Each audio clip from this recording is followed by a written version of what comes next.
अस्सलामु अलैकुम दोस्तों, मैं हूं असलम आलम और आप देख रहे हैं गल्फ़ एक्सपर्ट। दोस्तों, आज की वीडियो ऑन अराइवल वीज़ा के बारे में है। इसके बारे में एक बहुत बड़ी अपडेट आई है, यही चीज़ मैं आप लोगों के साथ में आज शेयर करने वाला हूं।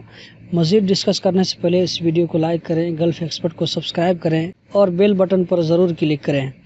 दोस्तों, कतर में ऑन अराइवल वीज़ा के बारे में अपडेट ये है कि अब से कुछ दिनों पहले तक इंडिया और पाकिस्तान से ऑन अराइवल वीज़ा पर आने वालों को सिर्फ 1 महीना मिलता था, लेकिन अब ये 1 महीना से बढ़ाकर 2 महीना कर दिया गया है। अभी मैं आप लोगों को प्रूफ दिखाऊंगा और वीज़ा एक्सटेंड करके दिखाऊंगा और ये भी बताऊंगा कि इसका चार्ज कितना लगता है। ये वीडियो देखकर आप खुद अपने से ये काम कर सकते हैं।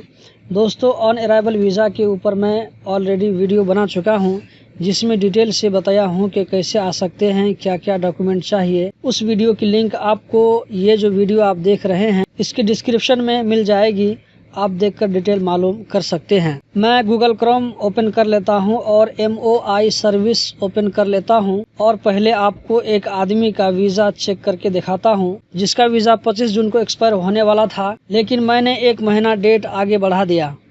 दोस्तों, यहाँ पर देख सकते हैं आप विजिट वीज़ा एक्सटेंशन, यहाँ पर क्लिक करेंगे और यहाँ पर पासपोर्ट नंबर रखेंगे। पासपोर्ट नंबर रखने के बाद यहाँ पर नीचे में नेशनलिटी चूज़ करेंगे। नेशनलिटी चूज़ करने के बाद यहाँ पर देखिए आपको कुछ कोड नज़र आ रहा है। इस कोड को एंटर करने के बाद जब यहाँ पे एक्सटेंड करेंगे तो ये ऑटोमेटिक एक्सटेंड हो जाएगा, इसका कोई भी चार्ज नहीं है। दोस्तों, आप देख सकते हैं, आपको जो वीडियो नज़र आ रही है इसमें एक आदमी का वीज़ा 25 जून को खलास था, लेकिन मैंने 1 महीना डेट आगे कर दिया। और आप यहाँ पे देख सकते हैं, यहाँ पर मैं आपको चेक करके दिखा देता हूँ। ये देख सकते हैं आप 25 जुलाई 2019 में इसका वीज़ा एक्सपायर होगा। और देखिए हम नीचे में हमने ईमेल एड्रेस डाल करके सेंड किया था, तो हमारे ईमेल पर एक मैसेज आ चुका है। इसको हम ओपन करके आपको दिखा देते हैं, जो MOI सर्विस की तरफ से आया हुआ है। दोस्तों, ऑन अराइवल वीज़ा को एक्सटेंड करने की कोई फीस नहीं है, ये बिल्कुल फ्री है। बाज़ लोग कहते हैं कि ये 3 महीना तक भी होता है, लेकिन मैं सुनी सुनाई बातों पर यकीन नहीं करता, क्योंकि इस बारे में मैंने सर्च किया लेकिन मुझे नहीं मिला। अगर आप चाहें तो 2 महीना के बाद भी एक्सटेंड के लिए कोशिश कर सकते हैं।